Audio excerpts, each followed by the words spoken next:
تو میرے اور آپ کے آقا بولا جب انبیاء کو امامت کرواتے ہیں، خطبہ ارشاد فرماتے ہیں،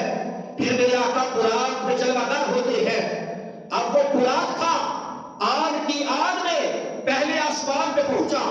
جب پہلے آسمان پہ پہنچے تو آگے سے جو دربان تھا وہ کہنے لگا کون؟ تو کہا گیا میں جبریل ہوں۔ پوچھا گیا من معک، اے جبریل تیرے ساتھ کون ہے؟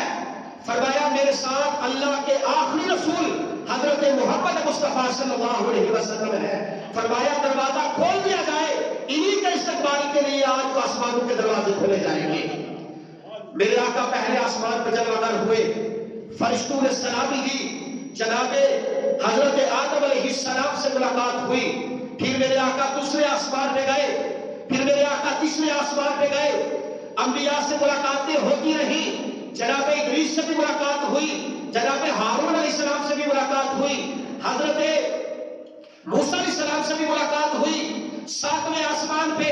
جناب ابراہیم خلیل اللہ علیہ السلام سے ملاقات ہوئی۔ تمام انبیاء نے آپ کو معراج کی مبارکباد عطا فرمائی۔ جب میرے آقا ساتویں آسمان پہ پہنچتے ہیں، سدرۃ المنتہا پہ جاتے ہیں تو جبریل امین علیہ السلام اللہ کے محبوب کی بارگاہ میں عرض کرتے ہیں اے اللہ کے محبوب اگر میں ایک بال کے برابر بھی آگے جاتا ہوں تو میرے پار جل جاتے ہیں، میں یہاں رک جاتا ہوں۔ میرے آقا نے فرمایا جبریل اگر کوئی بات ہے تو وہ بتا، میں اللہ کی بارگاہ میں تیرا پیغام پہنچا دوں گا۔ اصل میں یہ ایک یاد تھی جب جناب ابراہیم علیہ السلام کو آگ میں ڈالا گیا، ہر طرف آگ ہی آگ تھی، آگ کے شعلے آسمانوں سے باتیں کر رہے تھے، آپ بیٹھے ہوئے تھے، جبریل امین علیہ السلام اللہ کے محبوب حضرت ابراہیم کی بارگاہ میں حاضر ہوئے، عرض کیا کہ اے ابراہیم علیہ السلام آپ کو آگ میں ڈالا جا رہا ہے، اگر آپ چاہیں تو اس آگ سے میں انہی کفار کو جلا دوں؟ آپ نے فرمایا نہیں، میں جلنے اگر میرا رب مجھے جلانے کے لیے تیار ہے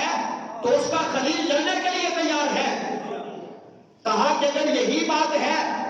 تو میں وہاں جا سکتا ہوں جہاں پہ آج تک کوئی بھی نہیں گیا، اگر کوئی پیغام ہے تو مجھے پیغام دے دے، تمہارا پیغام میں اللہ کی بارگاہ میں پہنچا دوں گا۔ حضرت ابراہیم علیہ السلام نے کہا کہ جبریل کیا تیرا ایمان نہیں کہ جو یہ میرے ساتھ کر رہے ہیں میرا رب جانتا ہے؟ کہا کہ میرا ایمان ہے، یہ جو آپ کے ساتھ کر رہے ہیں آپ کا رب اسے جانتا ہے۔ پھر فرمایا مجھے تیرے ساتھ کوئی کام نہیں، اگر میرا رب مجھے جلانا چاہتا ہے تو اس کا خلیل جلنے کے لیے تیار ہے۔ اب واقعہ معراج کے اوپر جب جبریل سدرہ پہ ٹھہر گئے، کہا حضور آگے نہیں جا سکتا، تو میرے اور آپ کے آقا مولا نے فرمایا جبریل کیا تجھے کوئی حاجت ہے کہ جب میرے جد امجد جناب ابراہیم علیہ السلام کو آگ میں ڈالا جا رہا تھا تو تو نے کہا تھا کوئی حاجت ہے تو بتاؤ، میں وہاں تک جا سکتا ہوں جہاں تک کوئی بھی نہیں گیا۔ آج میرے آقا وہاں جا رہے ہیں جہاں جبریل کا گمان بھی نہیں جا سکتا۔ کہا جبریل اگر تجھے کوئی کام ہے تو بتا، قربان جاؤں جبریل کے نصیب پہ۔ جبریل کہنے لگا یا رسول اللہ صلی اللہ علیہ وسلم اگر آپ وہاں جا رہے ہیں جہاں پہ کوئی بھی نہیں گیا تو یا رسول اللہ کی بارگاہ میں درخواست کرنا کہ کل قیامت کے دن جب قیامت برپا ہو جائے، سارا میدان محشر لگا ہوا ہو اور لوگ پل صراط سے گزر رہے ہو، حضور آپ اللہ کی بارگاہ میں درخواست کرنا کہ پل صراط پہ میرے پار بچھے ہوئے ہو اور آپ کی امت جو ہے وہ میرے پروں پر سے ہوتے ہوئے جو پل صراط ہے اسے کراس کر کے آگے چلے جائیں۔ آپ نے فرمایا جبریل قیامت کا دن ہوگا، پل صراط پہ تیرا پار بچھا ہوگا اور میں دعا کروں گا رب سلم امتی،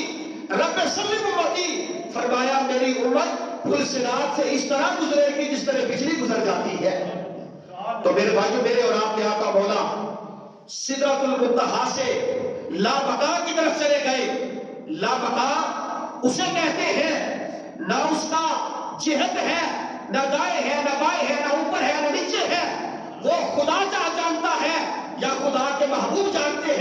جنہیں خدا نے بلایا تھا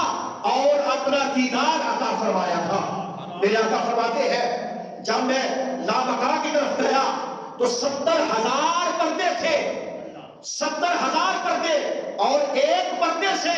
دوسرے پردے کا جو سفر تھا وہ 500 برس کا تھا۔ میں نے آن کی آن میں 70,000 پردے عبور کیے تو رب نے کہا ثم دنا فتدلی فکان قاب قوسین او ادنی، فرمایا محبوب میرے قریب ہو جا اور قریب ہو جا، یہاں تک کہ اس طرح جس طرح قوس و قزح ہوتے ہیں، فرمایا اللہ نے اپنا بے حجاب دیدار کا فرمایا۔ میرے اور آپ کیا مولا فرماتے ہیں رأیت ربی فی احسن صورہ، فرمایا میں نے رب کو خوبصورت احسن صورت میں دیکھا، اور فرمایا اللہ رب العزت نے اپنی قدرت کاملہ سے میری کمر پہ ہاتھ رکھا، جس کی ٹھنڈک کو میں نے اپنے سینے میں محسوس کیا، اور فرمایا اللہ تعالیٰ نے جو بنا دیا تھا اور جو قیامت تک بنانا تھا سب کا علم اللہ نے مجھے عطا فرما دیا۔ یعنی فرمایا میں نے اپنے رب کو اپنے سر کی آنکھوں سے دیکھا، خوبصورت شکل میں دیکھا، اور پھر اللہ تعالیٰ نے مجھے عالم ما کان و ما یکون بنا دیا، ہر چیز کا مجھے علم ہو گیا۔